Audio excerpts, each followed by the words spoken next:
You are standing at a crossroads right now. Every single day you wake up with a choice. You can continue living the same way you always have, or you can begin to shed the layers that have been keeping you small, keeping you stuck, keeping you from becoming the magnificent being you were meant to be. The spiritually awakened person understands something that most people never grasp. They understand that growth isn't about adding more to their lives. It's about taking away what doesn't serve them. It's about releasing, letting go, and creating space for the miraculous to enter. Today I want to share with you 7 things that every person on the path of spiritual awakening must slowly, gently, but surely release from their life. These aren't things you can eliminate overnight. They've been with you for years, maybe decades. They've become comfortable habits, familiar patterns, old friends that have overstayed their welcome. But here's what I know to be true. When you begin to let go of these 7 things, your life will transform in ways that will astound you. You'll find peace where there once was chaos. You'll find love where there once was fear. You'll find your true self where there once was only the mask you thought you had to wear. The first thing that spiritually awake people slowly quit is the need to be right all the time.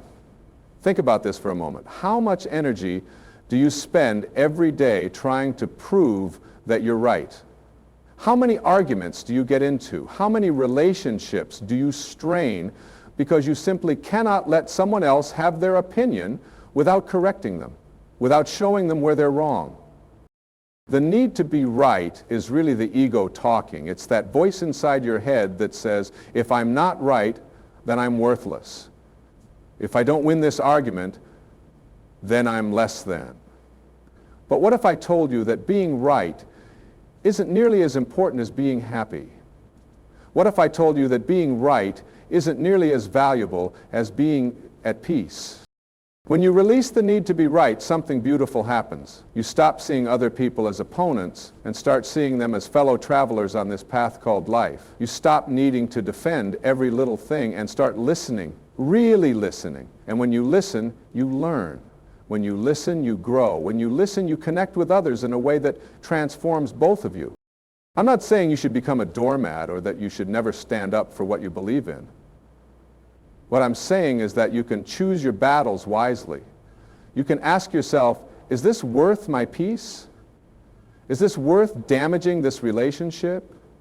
Is this worth the stress I'm creating in my body and my mind? Most of the time the answer will be no. Most of the time you'll realize that being happy is so much more important than being right. And when you make that choice consistently, when you choose peace over being right, you'll find that your relationships improve dramatically. People will want to be around you because you're not constantly trying to correct them or prove them wrong.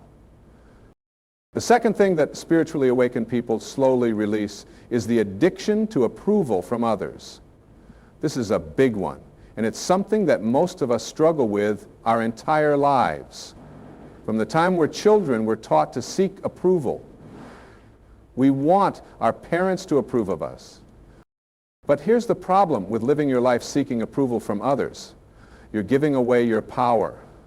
You're allowing other people to determine your worth. You're living your life according to what you think they want, instead of what you know is right for you. The truth is, you can never get enough approval to fill the hole inside you that craves it. There will always be someone who doesn't approve of your choices, your appearance, your beliefs, your lifestyle. If you're living for their approval, you'll spend your entire life chasing something that's constantly moving, constantly changing, constantly out of reach. When you begin to release the need for approval, you start living from your authentic self. You start making decisions based on what feels right to you, not what you think will make others happy. You start wearing what you want to wear, saying what you want to say, doing what you want to do, not because you're rebelling, but because you're finally being true to yourself. This doesn't mean you become selfish or inconsiderate. It means you stop betraying yourself to please others. It means you stop saying yes when you mean no. It means you stop pretending to be someone you're not just to fit in. The people who truly love you will love you for who you really are, not for who you pretend to be. The people who only love you when you're seeking their approval aren't really loving you at all. They're loving the version of you that makes them comfortable. So when you release the need for approval, you give others permission to do the same. You become a model for authentic living. You show others that it's possible to be yourself and still be loved, still be respected, still be valued. The third thing that spiritually conscious people slowly let go of is the habit of complaining. Complaining has become so normal in our society that we don't even realize we're doing it half the time. We complain about the weather, the traffic, the government, our jobs, our families, our health, our finances. We've made complaining a form of entertainment, a way to connect with others, a daily ritual. But complaining is one of the most destructive habits you can have. When you complain, you're focusing on what's wrong instead of what's right. You're putting your attention on problems instead of solutions. You're training your brain to look for the negative in every situation. What you focus on expands. When you spend your time complaining, you're actually creating more things to complain about. You're programming your mind to see problems everywhere. You're lowering your vibration and attracting more negativity into your life. Now, I'm not saying you should never acknowledge problems or challenges. I'm not saying you should pretend everything is perfect when it's not. What I'm saying is that there's a difference between acknowledging a problem and complaining about it. When you acknowledge a problem, you're taking the first step towards solving it. When you complain about a problem, you're just wallowing in it.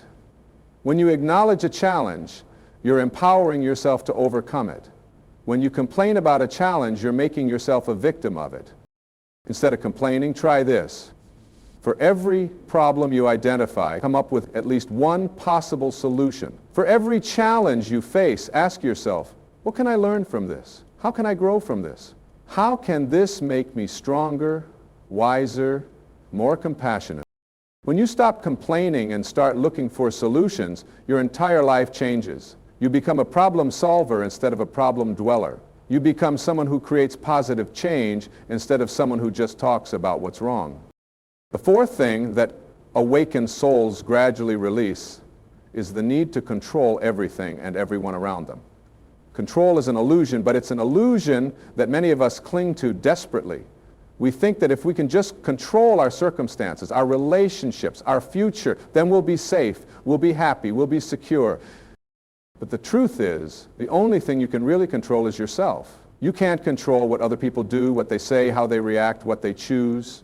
You can't control the weather, the economy, natural disasters, or any of the countless variables that make up life.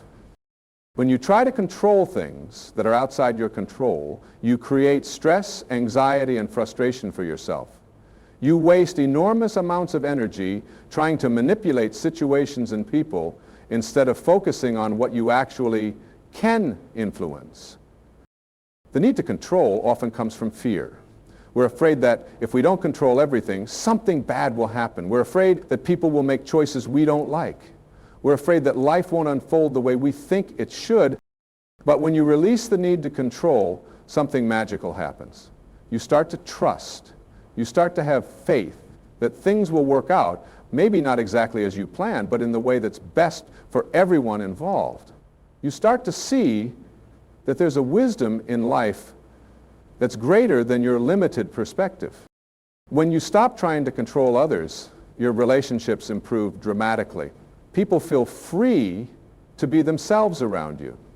They don't feel like they have to walk on eggshells or pretend to be someone they're not. They trust you because they know you're not trying to manipulate them or change them. When you stop trying to control circumstances, you become more adaptable, more resilient, more at peace. You learn to flow with life instead of fighting against it. You learn to find opportunity in unexpected situations. You learn to see challenges as chances to grow instead of as problems to solve. The fifth thing that spiritually aware people slowly quit is living in the past or the future instead of the present moment. Most of us spend very little time actually living in the now. We're either rehashing the past worrying about things that have already happened, feeling guilty about mistakes we made, or we're projecting into the future, worrying about things that might happen, planning for scenarios that may never come to pass. But life is happening right now. This moment is the only moment you actually have. The past is gone. You can't change it. The future hasn't happened yet. You can't control it. All you have is right now. And right now is where your power is. When you're constantly thinking about the past, you're missing out on the present. When you're always worried about the future, you're not fully experiencing what's happening now. You're living in your head instead of living your life. The present moment is where joy is found. It's where peace exists. It's where love lives.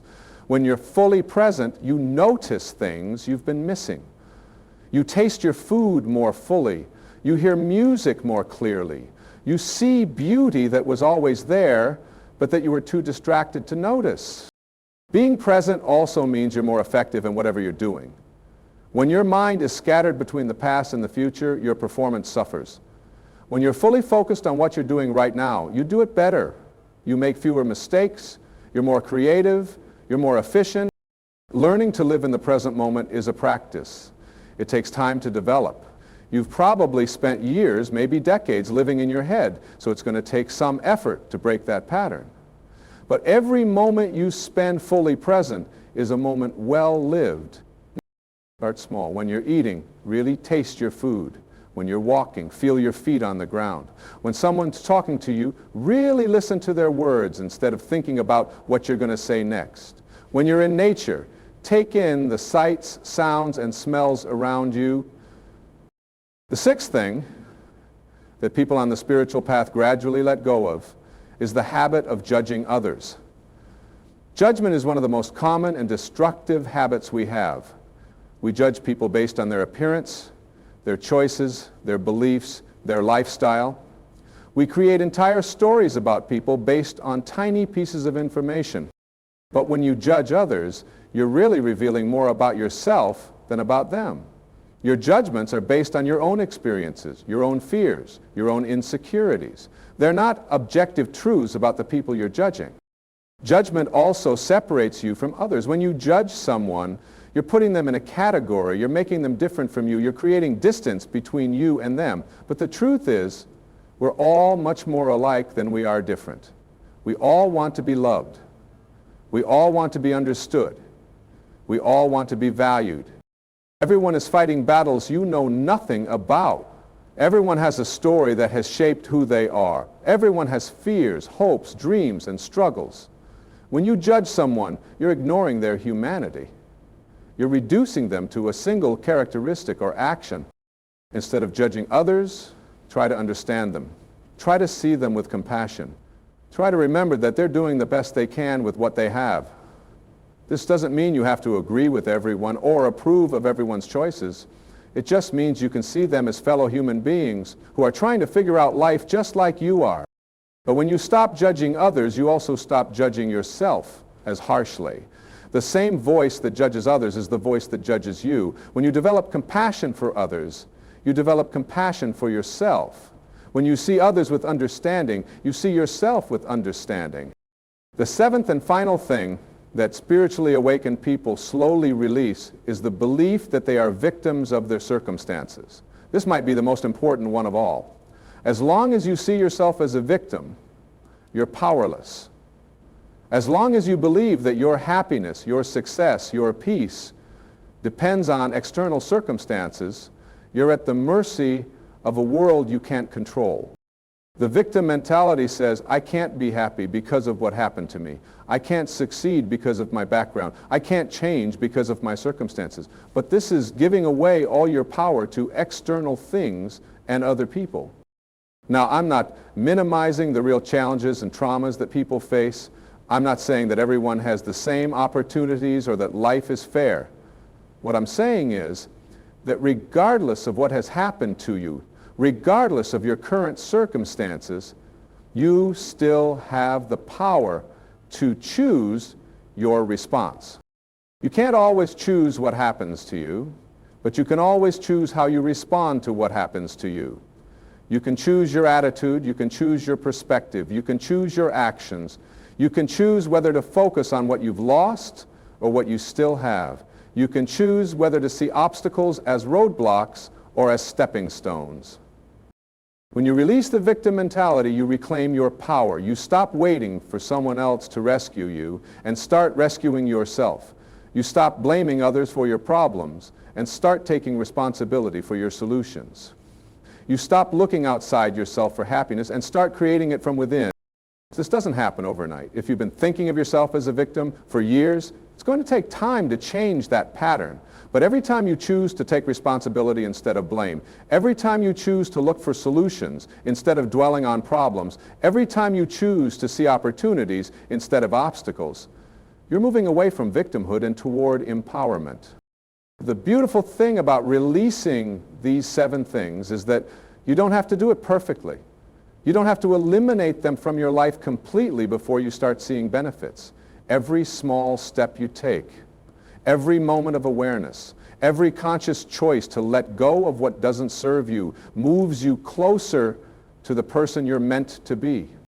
You might find that you make progress in one area and then slip back into old patterns. That's okay, that's normal. That's part of the process. The key is to be gentle with yourself, to be patient with yourself, to remember that change takes time.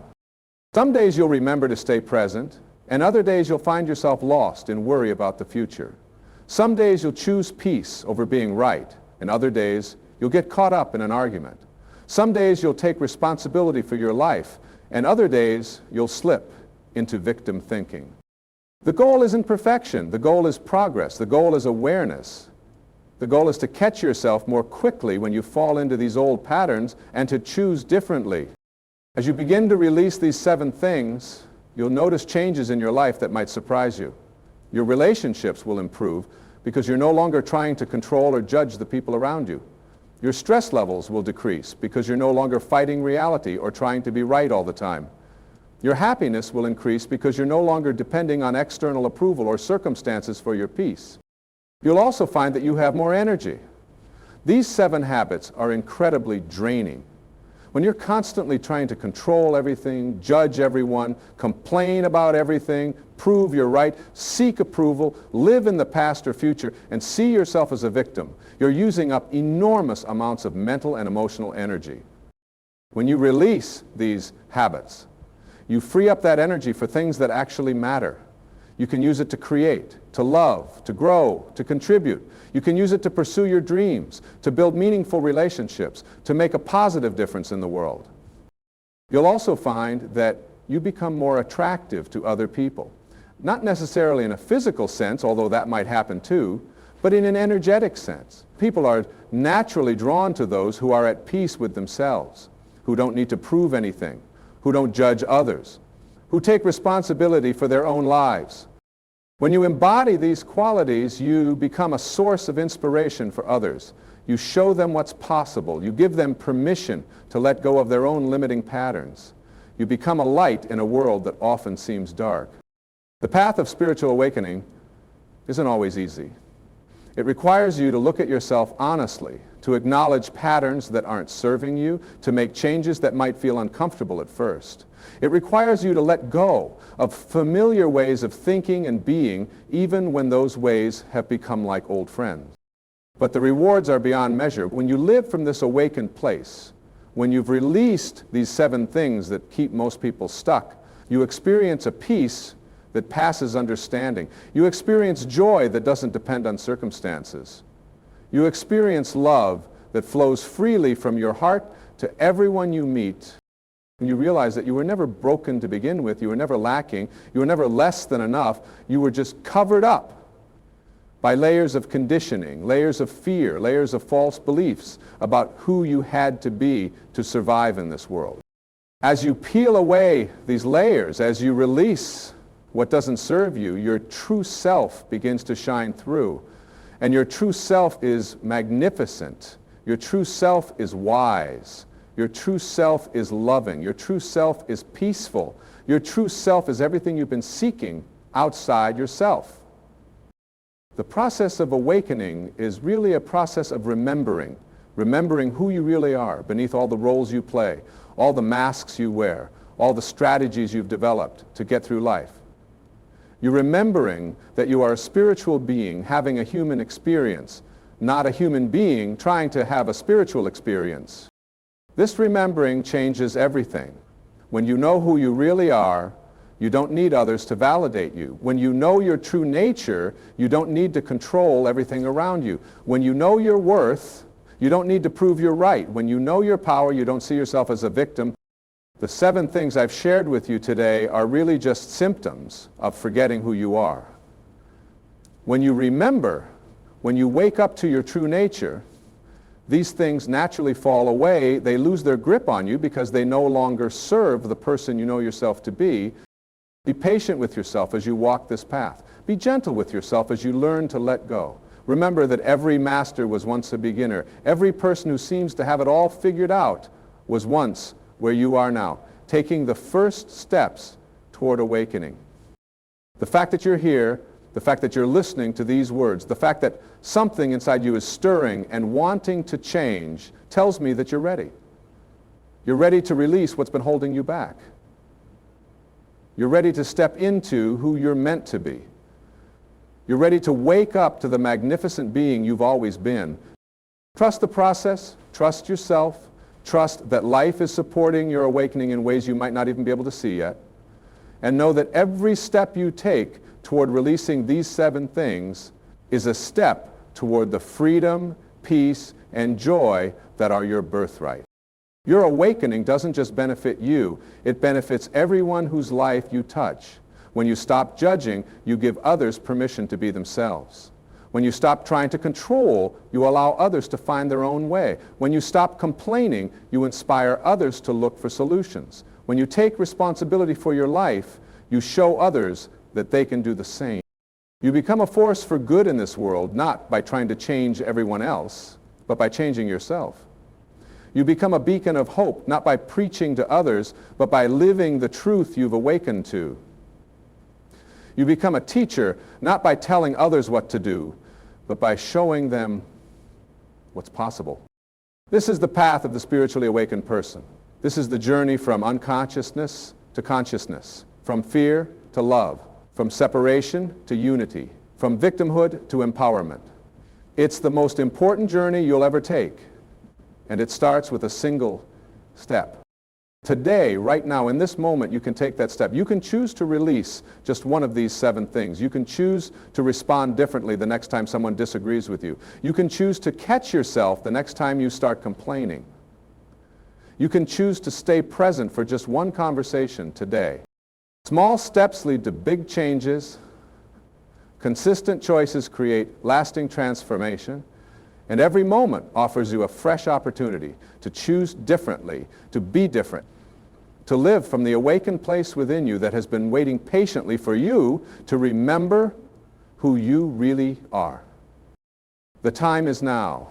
The person is you. The path is before you.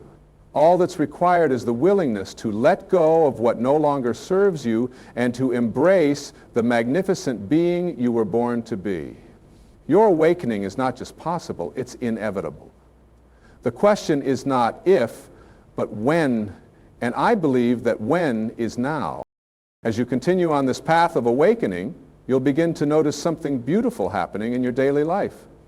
The ordinary moments start to feel extraordinary. A simple conversation with a stranger becomes an opportunity for connection. A sunset that you might have rushed past before now stops you in your tracks with its beauty. The laughter of a child reminds you of the joy that exists in pure presence. This transformation happens because you're no longer filtering everything through the lens of these 7 limiting patterns. You're not constantly evaluating whether someone approves of you so you can actually see them for who they are. You're not trying to control the outcome of every interaction so you can be genuinely curious about what unfolds. You're not judging everyone you meet so you can appreciate their unique gifts and perspectives. When you live this way, you start to see synchronicities everywhere. The right book falls into your hands at exactly the right moment. You run into someone who has exactly the information you need. Opportunities appear that seem almost too perfect to be coincidence.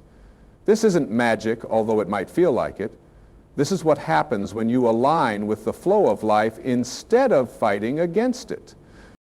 Your intuition becomes stronger and clearer. When you're not constantly caught up in mental chatter about what went wrong yesterday or what might go wrong tomorrow, you create space for your inner wisdom to speak. You start to trust that quiet voice inside you that knows things your logical mind hasn't figured out yet. You make decisions that feel right in your gut, even when you can't explain why. Relationships take on a completely different quality. When you're not trying to get anything from other people, when you're not trying to change them or fix them or impress them, you can simply enjoy them for who they are. You become genuinely interested in their stories, their dreams, their challenges. You listen not to respond but to understand. You love not to possess but to appreciate. This shift in how you relate to others creates a ripple effect that extends far beyond your immediate circle. Children feel safer around you because they sense your authenticity. Animals are drawn to your peaceful energy. Even strangers seem more open and friendly when they encounter you. You realize that who you are being affects everyone around you in ways you might never fully understand. Your creativity blossoms in ways you never expected. When you're not spending all your mental energy on worry, control, judgment, and the need to be right, that energy becomes available for creative expression. You might find yourself writing, painting, singing, dancing, or creating in ways you haven't since you were a child. You rediscover the joy of creating something just for the pure pleasure of creating it. Your work life transforms as well. Whether you're in the same job or you find yourself drawn to something completely different, you approach your work from a new perspective. You're not working just to get approval or to prove your worth. You're contributing your gifts to the world. You're serving others through your unique talents and abilities. Work becomes less about what you get and more about what you give. Money takes on a different meaning too. You realize that your security doesn't come from your bank account but from your connection to the infinite abundance of the universe. This doesn't mean you become careless with money or that you don't need to be practical. It means you don't live in fear about money. You trust that when you're living from your authentic self, when you're contributing your gifts to the world, you'll be supported. Your physical health often improves when you release these 7 patterns. Stress is one of the biggest contributors to illness, and these patterns create enormous amounts of stress in your body. When you stop fighting with reality, when you stop needing to control everything, when you stop judging and complaining, your body relaxes. Your immune system strengthens. You sleep better. You have more energy. You might also find that you naturally make healthier choices without forcing yourself. When you're living from your authentic self, you naturally want to treat your body well. You eat foods that nourish you, not to punish yourself or because you should, but because you love yourself enough to care for the vessel that carries you through this life. The relationship you have with yourself becomes the foundation for everything else in your life. When you're not constantly seeking approval from others, you learn to approve of yourself. When you're not judging others, you stop being so harsh with yourself. When you take responsibility for your life instead of seeing yourself as a victim, you empower yourself to create the life you want. Self-care becomes a natural expression of self-love rather than something you have to force yourself to do. You take time for solitude not because you're running away from the world, but because you enjoy your own company. You say no to things that drain your energy, not because you're being selfish, but because you understand that taking care of yourself allows you to show up better for others. Your spiritual practice, whatever form it takes, becomes less about following rules or doing things perfectly and more about connecting with something greater than yourself. Whether you pray, meditate, spend time in nature, or simply sit in silence, these moments become precious opportunities to remember who you really are beneath all the roles and responsibilities. You begin to see the sacred in the ordinary. Washing dishes becomes a meditation on gratitude for having food to eat and dishes to eat from. Waiting in line becomes an opportunity to practice patience and presence. Traffic jams become chances to listen to music you love or to appreciate the engineering marvel of the roads and cars around you. As your perspective shifts, you realize that every experience, even the difficult ones, has been serving your growth in some way. The job you hated taught you what you don't want and pointed you toward what you do want. The relationship that ended painfully taught you about your own patterns and helped you develop compassion. The financial struggles taught you about resourcefulness and gratitude. This doesn't mean you become grateful for suffering or that you believe everything happens for a reason in some predetermined way. It means you develop the ability to find meaning and growth opportunities in whatever life presents to you. You become resilient, not because you're tough, but because you're flexible. You bend with life's storms instead of breaking. Your compassion extends not just to other people, but to all of life. You see the interconnectedness of everything. You understand that harming others ultimately harms yourself, and that healing yourself contributes to the healing of the world.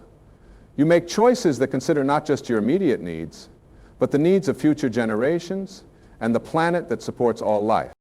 This expanded awareness brings with it a sense of responsibility, but it's not a heavy burden. It's the joyful responsibility of someone who has found their place in the grand symphony of existence and wants to play their part beautifully. You contribute to the world not because you have to, but because you can't help but overflow with the love and wisdom you cultivated within yourself. The changes that occur as you release these 7 patterns happen gradually, like the slow turning of seasons. One day you realize that you haven't complained about anything in weeks. Another day you notice that you stayed completely present during an entire conversation. Gradually you discover that you're responding to challenges with curiosity instead of resistance, with trust instead of fear. People around you might not understand the changes they see in you. Some might even feel threatened by your peace because it highlights their own inner turmoil. Some might try to pull you back into old patterns of drama, gossip, or negativity. Remember that this is not about them. This is their own fear of change, their own attachment to familiar patterns, even when those patterns cause suffering. Stay true to your path. Be patient with those who don't understand. Love them anyway. Sometimes the greatest gift you can give someone is simply being a living example of what's possible. Your peace becomes their invitation. Your joy becomes their hope. Your authenticity becomes their permission to be real too. The awakening process is not linear. You don't graduate from one level to the next and never look back. There will be days when old patterns resurface. There will be times when you catch yourself complaining, judging, trying to control, or seeking approval. When this happens, don't judge yourself for it. Simply notice it, smile at yourself with compassion, and choose differently. Each time you catch yourself and choose differently, you're strengthening new neural pathways in your brain. You're literally rewiring your consciousness. Every moment of awareness is a victory. Every choice to respond differently is a step toward freedom. Every act of self-compassion is an act of healing, not just for yourself, but for the collective consciousness of humanity. I remember that awakening is not a destination you reach and then you're done. It's an ongoing process of becoming more conscious, more loving, more authentic, more free. It's a lifetime practice of returning again and again to your true self whenever you notice you've wandered away. The 7 things you're releasing were never who you really are. They were learned responses, survival strategies, adaptations to a world that sometimes felt unsafe or unwelcoming. As you let them go, you're not losing anything important. You're uncovering the diamond that was always there beneath the dust. You're remembering the song you came here to sing. You're awakening to the love you came here to be.